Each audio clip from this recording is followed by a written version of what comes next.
అందరికీ welcome back to our channel. ఇది ఇలా బిగ్ బాస్ హౌస్ ఒకటే తారీఖు నన్ను ఇంట్లో కట్టేసి ఇద్దరు పిల్లల్ని అప్పచెప్పేసి నువ్వు మాత్రం డ్యూటీకి వెళ్ళిపోతున్నావు, వీళ్ళిద్దరితో వేగలేక ఇంట్లో ఒక్కదాన్నే పిచ్చి దానిలో అయిపోతున్నాను, బయటకు తీసుకెళ్ళు అనగానే వెంటనే ఒప్పుకున్నాడు. బయటకు తీసుకెళ్తాను, మీరు రెడీ అవ్వండి అని చెప్పేసి అన్నాడు. ఇద్దరు పిల్లల్ని రెడీ చేసి నేను కూడా రెడీ అయిపోయాను. మా చిన్నోడికి అయితే ఫుల్గా ప్యాక్ చేసుకుని తీసుకెళ్తున్నాను, ఫుల్ చలి ఉంది కదా అని చెప్పేసి.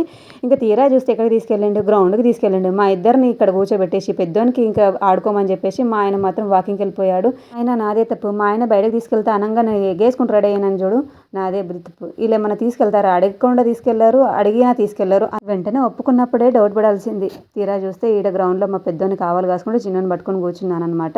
ఇక మా పెద్దోడు ఊరుకుంటాడా, ఇక ఫుల్గా ఆడుకుంటూ బట్టలన్నీ ఖరాబ్ చేసుకుంటున్నాడు.